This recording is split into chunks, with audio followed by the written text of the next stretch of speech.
Hello and welcome to our Radical Riches channel. And on this channel, as you've heard before, we're just sharing a little bit about our family, primarily some of the financial decisions we've made, but also some of the other decisions we've made as a family. And if you haven't done it already, then down in the bottom corner over here, click subscribe. Also click that little bell notification beside it, and that way you'll always be notified when we make a new video. So today we're going to share with you some of the educational decisions that we've made for our children and how each one of them is being educated. To share a little bit of background with you all, both Lindsay and myself were homeschooled growing up. So I was homeschooled since kindergarten, and Lindsay was homeschooled since second grade. So second grade forward. So we really have little, if any, public school experience at all. And so coming up from that background, we of course decided to homeschool our children as well. And so in the very beginning of our marriage, the beginning of our family, Lindsay taught all of our children and started out with them. And the more children we got, though, the more difficult it became, because each year she had to start someone brand new. And preschoolers or really kindergartners and first graders really require a tremendous amount of a time investment when it comes to homeschool. Some of the older kids, as they get older, they can begin to work independently. So we've developed the philosophy that each child requires a different educational model. There's not a one-size-fits-all. So same as we really believe heavily in the homeschool method, homeschooling's not for every child, and homeschooling is not for every family.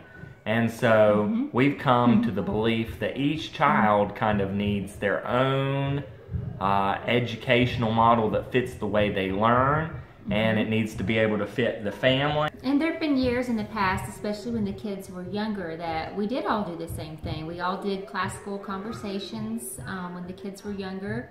I think a total of 3 years. That mold fit our oldest son beautifully. It did not fit Grace, our first daughter, well at all. So after that, we kind of started switching gears a little bit and choosing different things for each child. So now what we have going on is Isaac does Classical Conversations Challenge B, and he loves to learn, loves to read, loves to memorize. That has been a great fit for him. We kind of struggled with James last year for 6th grade, and we were part of a co-op, and that was good, but on the other days we were having a hard time staying on top of him. So we also put him in Classical Conversations this year, and he does the Challenge A program. And we're only a week into it, but he, so far, is really loving that. Isaac, can you tell us what you are doing for homeschool? Right now, I'm doing logic. All right, tell us what programs you are in. I'm in Challenge B. Of Classical Conversations, right? Right. And what all does that teach you? What all subjects? Math, logic, Latin, writing, research, science, rhetoric, stuff, and debate. So tell us some of the things you're going to be doing, some of the activities you do. Well, we get to do mock trial. We get to do debate and debate current events and Latin and write down Latin sentences. What else do you want to know? So the mock trial, they're actually going to get a real judge and a real jury.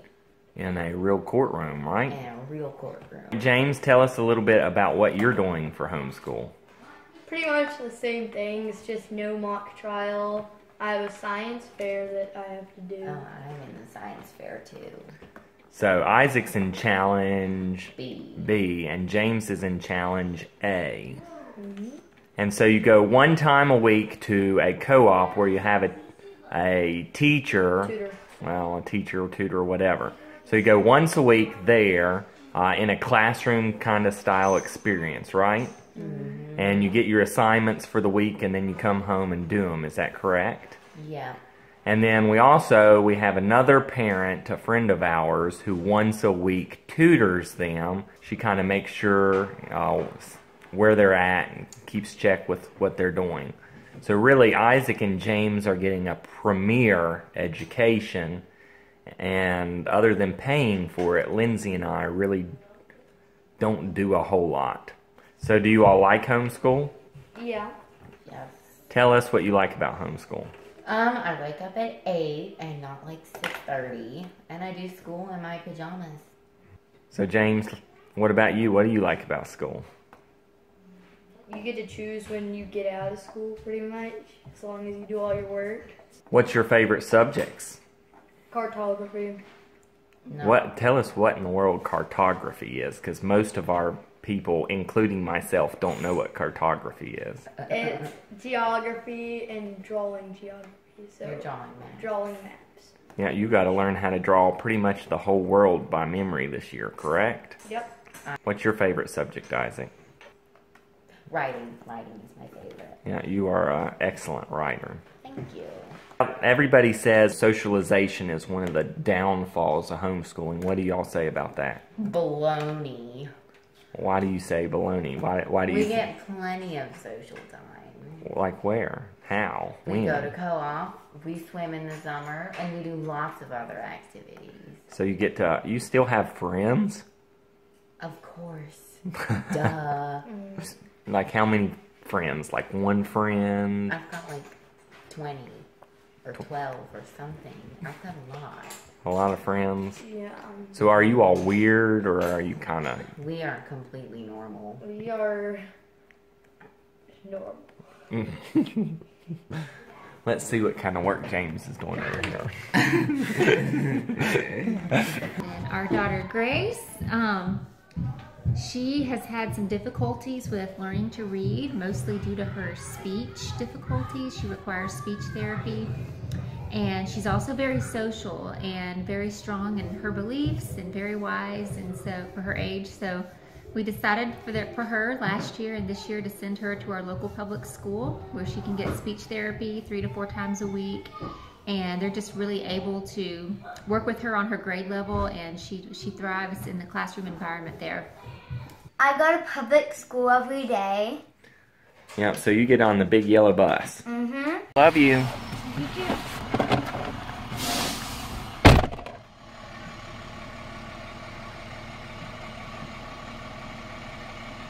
Every kid is different, and every kid has different needs, and every kid learns differently, and we think that public school is the best for you, right? Mm-hmm. And thank the Lord we live in an area where our public schools are actually really good. Mm-hmm. I'm not saying that other public schools are not the same, but we are just really blessed to be in a good school district. Is there a lot of drama at public school? Sometimes, like boy-girl drama and things like that. Yeah. But I just stay out of it. Yeah. Has a boy ever asked you to be his girlfriend? Mm-hmm. And what did you say? I yelled in the library, no. You yelled Uh-huh. in the library? Mm-hmm. Because last year on my first day of school, a boy asked me out and if I wanted to be his girlfriend, and I yelled no. And why do you not want a boyfriend? We're just too young for it at this age. Yeah, too young for it. There's so much more to life than boys, isn't there? Mm-hmm. That's right, exactly. And what do the boys need to do first? Nothing. They need to wait and get to know us. They need to talk to who first? You. That's right. Now, little Mercy, she's done really just a mishmash of things up until now. Daniel is in the process of trying to get her signed up for online public school 3rd grade. She is one of those kids who tends to be ahead for her age academically. So we hope that will be a good fit for her. Hey, Mercy. Hey. So tell us what you are going to do for school this year. I'm going to do public school online. Yeah, online public school through Virginia Virtual Academy. So we really don't know a lot about it yet because that hasn't started for you yet, has it? Are you excited about it though? No. Why not? Because school just gets boring after a while. You know, what do you expect it's going to be like? Like this boring math, like last time. You know, but you're going to have a real teacher, correct? On the computer, and they're going to keep up with what you're supposed to be doing, and your parents, me and Mom, are going to be your learning coach. When you're done, you're going to go play with Susanna and entertain her, right? This is kind of embarrassing because all my friends are going to see this. You don't want your friends to know you play with Susanna? Well, I don't do it anymore. That's Yes, why. you do. You did it all day today. No, I played with James. You played with James all day today? Mm-hmm. Why don't you want your friends to know you play with Susanna? Because I Susanna? don't do it anymore, so it would be live. And little Susanna, we let Grace teach. When Grace gets home from school, Susanna's only 4 years old. She is having the best time spending about an hour teaching Susanna. Grace really wants to be a teacher one day, and she gets so excited about teaching Susanna. So, Trucks to what? So you gotta count the trucks and write it down. What are we doing in here? I'm teaching her school. Are you her teacher? Yes. So you are teaching...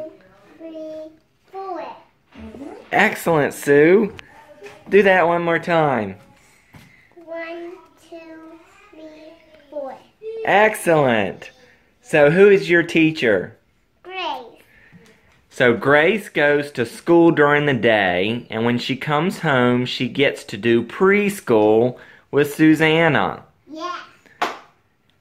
And Grace is an awesome teacher. Is that what you want? Tell us what you want to do when you grow up. I want to be a teacher and a book writer. So this is kind of like preparation for the future, right? Like a teacher. Yeah, you'll be able to put on your resume that you taught preschool, right? 1, 2, 3, 4. So do you like preschool? Yeah. What's your favorite thing about preschool? Work. right now, while we're getting out of debt and we're both trying to work really hard, we're just doing what's working for us this year. So Every single year we kind of reevaluate for each child what's the best for the child and what's the best for our family, and pray about it and go from there.